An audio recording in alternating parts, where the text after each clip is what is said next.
During the Christmas season, a close friend wanted to see a presentation of Charles Dickens' A Christmas Carol. I had read the book in school, read it to all my kids, seen all the movies, the cartoons, and the plays many times. I was reluctant to commit because it was a weekend night and there were so few during the holiday season. Finally, I capitulated because he said he had never seen it. He had joked that he had lived a depraved youth. But now he's in his 60s, so maybe he's had a depraved adulthood also. Regardless, I decided that night to tough out another A Christmas Carol by closing my eyes and zoning out until it ends. Gerald Dickens, a direct descendant of Charles Dickens, delivered a noteworthy classic reading of the story. And then it happened.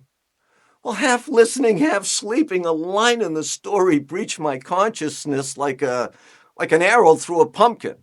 Similar to when you've listened to a song many times, but it has never had an influence on you until you're the person in the song, and suddenly you understand completely what the writer is trying to convey. Instead of just a song, you become emotionally connected to it. That's what happened to me that night. For the very first time, I reacted to a line in Dickens' tale that I've heard multiple times before without any appreciable impact. Now it made me take notice and pay close attention to the remainder of the reading. I'm glad I did, because there are concealed truths and messages that Dickens knowingly camouflaged in this work, expecting that future generations will discover the real underlying meaning. The impactful line that night was by Jacob Marley, Scrooge's dead business partner, when he appears as a ghost in Scrooge's bedroom, dragging an enormous chain wrapped around his neck and his body as he dragged that heavy, clangy, metallic tail. "Why are you carrying that chain?" a trembling Scrooge asks. And Marley replies, "I wear the chain I forged in life.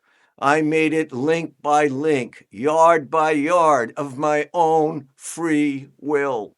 Marley warns Scrooge that he too is forging his own chain. He tells Scrooge that later in the evening he will be visited by 3 ghosts in hopes that their intervention will convince Scrooge to change his current destructive path. As foretold, the 3 appear, and after his encounters with the ghosts of Christmas past and Christmas present, the night ends with a grim vision from the spirit of Christmas future that Scrooge would do anything to avoid. He collapses from fear and exhaustion on top of an overgrown and crumbling gravesite. He looks to the spirit of Christmas future and pleads, "Can it be changed? Can it be changed?" But the spirit doesn't answer him. He simply points to the deteriorating headstone, and Scrooge sees his name is clearly engraved on it. Scrooge awakens and realizes that he's back in his bedroom, but he's not certain how long he's been sleeping. He runs to the window, cranks it open, sticks his head out, and yells to a boy down in the street, "What's today?" "Why, today? It's Christmas." Scrooge thinks to himself, "I haven't missed it." At first he was confused, but then he smiled and started laughing. "What should I do? What should I do?" He looked around his room like a man who has never seen his life before. Scrooge is elated and determined from this moment forward to change his ways and be a person others will admire, not despise, uplift his fellow man, not dismiss those below his position, and bring joy and happiness wherever he goes. The critics in Dickens' time and to this day see the protagonist as a transitioning old man who embraces an altruistic and charitable way of life after he is enlightened by the spirits. Certainly, these are commendable attributes to emulate. However, there is more, much more to unfold if we review his literary masterpiece from an exploratory perspective. Although never publicly disclosed by Charles Dickens, this simple story has profound truths that are relevant to all people since the beginning of time and will be forever in the future. He intentionally disguised these revelations in his feel-good story of redemption because they are meant to be discovered by future generations to unlock its secret. Let's start at the beginning. Molly is dead, that's for certain. His chain is fixed and cannot be dismantled. He represents the past. And just like Molly, we all have one. We can reflect on it, praise it, condemn it, discuss it, but we cannot change it, as Scrooge learns from his first encounter with the spirit of Christmas past. He becomes distressed when he is reminded of all of the missed opportunities during his life. Even a billionaire cannot buy back 1 minute of yesterday. Reminiscing is fine, but living in the past is one of the greatest robbers of your most valuable asset, time. Dickens' first concealed truth: the past is fixed and cannot be altered. Later, when Scrooge encounters the spirit of Christmas future at his crumbling gravesite, he asks, "Can it be changed?" He didn't receive a reply. Why not? The other spirits were very communicative, but not the spirit of Christmas future. It's because no one has ever lived in the future. Therefore, it is infinitely changeable. That's why there was no answer from the spirit of Christmas future. He couldn't predict what will happen in the future, except that at some point, Scrooge would be passing on. Even in Dickens' time, the only two certainties were death and taxes. Dickens' second concealed truth: you cannot live in the future. It, too, is a robber of your time, especially if you daydream about things you want but are unwilling to plan properly, invest your resources, time, and the effort required to initiate the changes you are envisioning. By default, the third concealed truth relating to time: we can only live in the now. This is the only state of being where we can influence the moment, and that will predict our future outcomes. That was an epiphany for Scrooge when the boy in the street said, "Why, today, it's Christmas Day." Scrooge got the message and immediately took action. Taking action in the present is the path to change. We can overthink everything living in the past or the future and lose another irreplaceable day. Or we can take positive steps now. Small actions of even 1% is much better than a whole day of thinking and worrying without any action. At the end of the year, that 1% daily effort will make an enormous difference. Who can't do that? Just 1%. The Japanese refer to this as kaizen, small daily changes.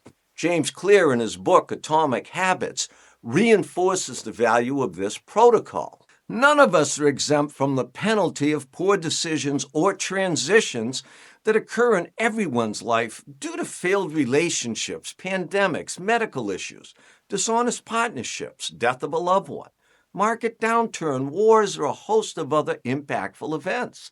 During my difficult years, I had spent so much time reliving my past life that it was consuming most of my productive time every day, consistently going over the events that occurred and reliving the pain, the mistakes, and the what-ifs.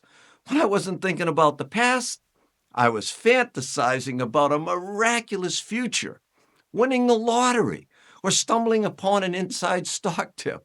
I entered the Publishers Clearinghouse contest for the first time in my life, hoping I would be the lucky one because I deserved it after being punished so severely.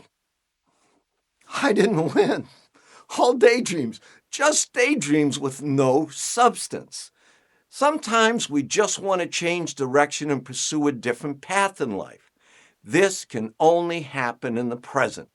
Just like Scrooge, he left his house immediately, ran into the streets, singing and dancing, sends a goose to Bob Cratchit's house, and reconnects with his family to celebrate the holiday. The next concealed message is not an obvious one, but relevant. Remember the end of the impactful line recited by Marley? At the time Dickens wrote A Christmas Carol, free will was a hotly contested subject in 19th century London. Many people believed in predestination.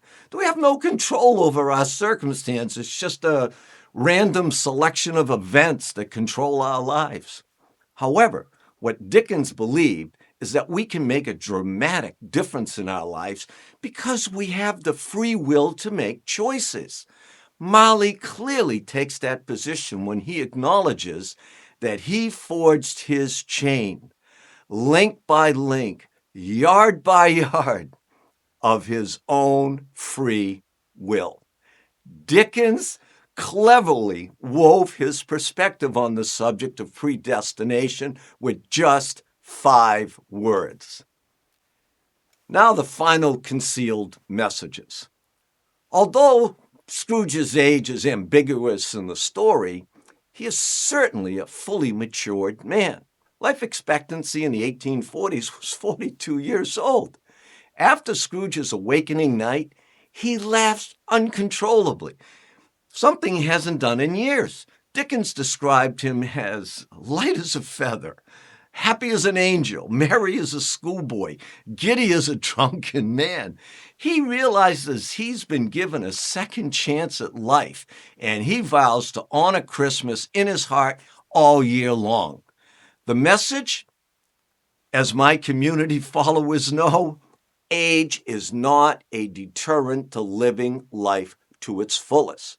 Scrooge experiences his best years later in life, a contented man, bringing joy and happiness throughout the old city.